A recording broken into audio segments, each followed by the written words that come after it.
Hi అండి అందరికీ. వినాయక చవితి రెండో రోజు మరుసటి రోజు ఇంకెక్కడైతే మాత్రం పూజ అది అయిపోయిందండి. మార్నింగ్ ఉదయమే పూజ కూడా చేసేసుకున్నాను. బాబావారికి కూడా పూజ అయిపోయింది. ఇంకా చేమంతులు ఉంటే అవి పెట్టేసి ఇలాగ పూజ చేసేసుకున్నాను. ఇంకా ఎక్కడ వినాయకుడి దగ్గర చేసినా మళ్ళీ బాబావారి దగ్గర కూడా ఆల్రెడీ చేసుకుంటాం కాబట్టి స్వీటీ అయితే పడుకుందండి. అది పడుకోదు, అటు తిరిగి చూస్తుంది. ఇంకెక్కడ ఇలాగైతే మాత్రం ముందు తాటికాయలు తెచ్చాము కదండి, ఇంకా తాటి రొట్టి చేద్దామని అయితే ఒకటి దేశం నాకు ఫుల్ ఫీవర్ వచ్చిందండి. ఇంకా మార్నింగ్ లేచేసరికి ఇంక లేవలేకపోయాను. ఇంకా తప్పదు కదా, లేవాలి. ఇంకా అందుకోసం పూజ ఒకటి చేసుకోవాలి కాబట్టి లేచాను. ఇంకా అందులో మరుసటి రోజు అంటే లక్ష్మీవారం కదా, ఇంకా తను పెరుగు ఆవిడ తెచ్చుకున్నారు ఇంకా తినడం కోసమని ఇంకా తీసి పక్కన పెట్టాను. ఇంకా దాంట్లోకి కారం బూంది అది వేసుకుని తింటే బాగుంటుందండి, అందుకోసమని అది ఇస్తారన్నమాట. ఇంకా ఇలా తీసుకొచ్చారు. స్వీటీ కోసమని రైస్ కడిగి పెట్టాను, దానికి ఆకలి వస్తుంది కదా. అప్పటికి చాలా టైం అయింది, 2 అయిందండి నేను పెట్టేసరికి. ఇంకా అన్నం అయిన తర్వాత ఇంకా గబగబా దానికి స్వీటీకి అన్నం అయితే కలిపి పెడుతున్నాను. అది మంచి నిద్రలో ఉంది, అది చూసారు పడుకొని చూస్తుంది అన్నమాట. సరే అని అన్నం తినిపించేస్తున్నాను. ఇంకా తినమంటే తినదేంటండి, తినిపించాలంట. చూసారు అసలు లేవటం లేదు. ఇంకా ఈవినింగ్ అయిపోయింది. ఇంకా పైకి వచ్చాను కుళాయికి, అదేంటి కుళాయి వస్తే మోటార్ ఆన్ చేసేసి పైకి వస్తే ఇంకా వాకింగ్కి వెళ్ళి వాళ్ళు వెళ్తారు, ఎప్పుడు చూపిస్తూ ఉంటాను కదా. ఇంకా మన చెట్లకి పువ్వులు అయితే ఇలా పూస్తున్నాయి. ఇంక ఇవి కూడా కోద్దాం అనుకుంటున్నాను, కోస్తానండి. ఎందుకంటే ఇంకా శుక్రవారానికి కావాలి కదా. అందులో ఇక్కడ కొన్ని పువ్వులు కొయ్యక పాడైపోయినాయండి. చూసారు ఎలాగైపోయినాయో. అందులో గాలి కూడా వేస్తుంది కదా, గాలి వేసినప్పుడు రాపిడికి పువ్వులు తొందరగా పాడైపోతాయి అన్నమాట. ఇంకా అందుకే నేను పువ్వులు మాత్రం కోసేస్తున్నాను.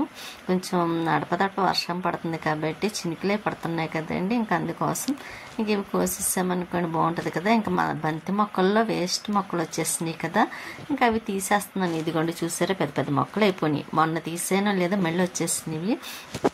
ఇంకా అవి అయితే మాత్రం ఇలా తీసేస్తున్నాను, వచ్చిన మొక్కలైతే మాత్రం.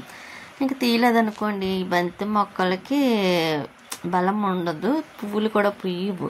కానీ ఈ బంతి మొక్క ఏం కలర్ వస్తుందో ఎటువంటి పువ్వులు పోస్తుందో తెలియదు. కానీ ఇదైతే మాత్రం ఇంకా మొగ్గ వేయలేదండి. వేరే పక్కన ఉన్న కుండీలో మొక్కకైతే మాత్రం మొగ్గలు వేస్తుంది. ఇంకా అది ఎల్లో కలర్ ఏమోనండి, చూడాలి ఎలా వస్తుందని. ఇంక ఇందులో చిన్ని చిన్ని మొక్కలు ఉన్నాయి, అవేమో చేతికి రావటం లేదు. ఇంకా చేతికి వచ్చినవి మాత్రం ఇంకా కోసేస్తుంది అనమాట, అదే తీసేస్తున్నాను. ఇంకా అవి తీసేసిన తర్వాత కొంచెం ఇంట్లో కూడా పని ఉందలేండి. ఇంకా మళ్ళీ పూజ అది చేసుకోవాలి కదా వినాయకుడికి. ఇంక ఈవినింగ్ టైంలో కూడా ముందైతే మాత్రం ఇందులో వచ్చిన వేస్ట్ గడ్డ అంతా తీసేసి ఇంకా పడేద్దాం కదని ఇలా తీసాను. ఇంకా చిన్నవి రావటం లేదు, కొంచెం ఎదిగితే కానీ అవి రావులేండి. ఇంకా అలాగే వదిలేసాను. ఇంకా పక్కన ఉన్న మొక్కలో కూడా కుండీలో కూడా తీసేస్తున్నాను. ఇంకా ఇందులో కూడా వచ్చేసినాయి చూసారా, అలా ప్రతి కుండీలో కూడా వచ్చేసినవి. ఇంకెంత తీస్తున్నా అందులో వర్షాలు ఒకటి పడుతున్నాయి చూసారా. వాటర్ వేయలేదు కానీ మొక్కలకి మాత్రం చెమాయింపు చాలా ఉందండి, అంటే వర్షాలు పడుతున్నాయి కదా. ఇంక ఇందులోని పుదీనా మొక్కల్లో కూడా వచ్చేస్తున్నాయి. పచ్చిమిర్చి అదేంటి పచ్చిమిరపకాయ మొక్కలు ఇందులో కూడా వచ్చేసినాయి ఆఖరికి. ఇంకా అందుకే ఇందులో కూడా తీసేస్తున్నాను. రసంలో 2 మొక్కలు వచ్చినాయండి, మొన్న చాలా వచ్చినాయి కానీ తొండ అంటారు కదా, మొత్తం కట్ చేసేసింది అది. 2 మొక్కలు ఉన్నాయి. ఇంకా అవి తీసుకొచ్చి ఇక్కడ ఇందులో వేసేయాలి. ఇదిగోండి ఇవన్నీ పచ్చిమిర్చి మొక్కలు మాట. కొంచెం దానికి కూడా మొగ్గలు వచ్చినాయి చూసారా, పచ్చిమిర్చి కూడాను. ఇంకా మందార బంతి మొక్కలకు వచ్చి ఆల్రెడీ పచ్చిమిర్చి అక్కడి నుంచి తెచ్చిన బంతి మొక్కలు, పచ్చిమిర్చి మొక్కలు. ఇంకా అందులో వచ్చిన వేస్ట్ మొక్కలు గడ్డి చూసారు ఎంత ఉందో. ఇంకా ఉంది, కాకపోతే ఇంకా లేట్ అయిపోతుంది, పూజ ఒకటి చేసుకోవాలి కదా అని ఇంకా గబగబా కొద్దిగా తీసేసి అవతల వేసేసాను, గోడ అవతల. ఇంక ఇక్కడ వాకింగ్కి చూసారా వెళ్ళే వాళ్ళు వెళ్తూ ఉన్నారు. ఇంకా ఇక్కడ కుండీల్లో మాత్రం ఇదిగోండి చూసారా మొగ్గలు వస్తున్నాయండి అన్నాను కదా, దీనికి వస్తున్నాయి. ఇది చొక్క మళ్ళీ ఎన్నిసార్లు పోయిన మళ్ళీ వచ్చేస్తూ ఉంటుంది, అది భలే ఉంటుంది అండి దాంతో. ఇంకా మా ఈవినింగ్ టైంలో కొంచెం కరాచీ రవ్వ ఉప్మా, అందులో పెరుగు వేసుకుంటాను కదా ఆల్రెడీ. ఇంకా అందులో చాలా లేట్ అయింది కదా, అందుకనే వేసి పక్కన పెట్టాను. పెరుగు కొంచెం అదేంటి చల్లగా ఉంటుంది కదా, దాని తోడు ఈలోపు బయట పెట్టాను అనుకోండి.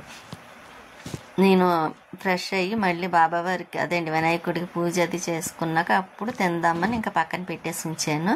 ఇక్కడైతే మాత్రం గిన్నెలు సర్దుతున్నానండి. ఇంకా నేను ఈ గిన్నెలు అన్నీ సర్దిసిన తర్వాత అప్పుడు ఫ్రెష్ అయ్యి ఇంకా వినాయకుడికి పూజ చేసుకోవాలి. అప్పటికి చాలా లేట్ అయిపోయింది లేండి, టైం కూడా ఇంకా చాలా అయింది కదా, ఆ టైంకి ఇంకా తొందరగా పనులు చేసుకుందామని గబగబా మాత్రం అన్నీ సర్దేస్తున్నానండి. ఈ టబ్లో గిన్నెలు ఉన్నాయి కదా ఎక్కువ, లేకపోతే కడిగిన మళ్ళీ అందులో వేస్తే ఎక్కువ అయిపోతున్నాయి.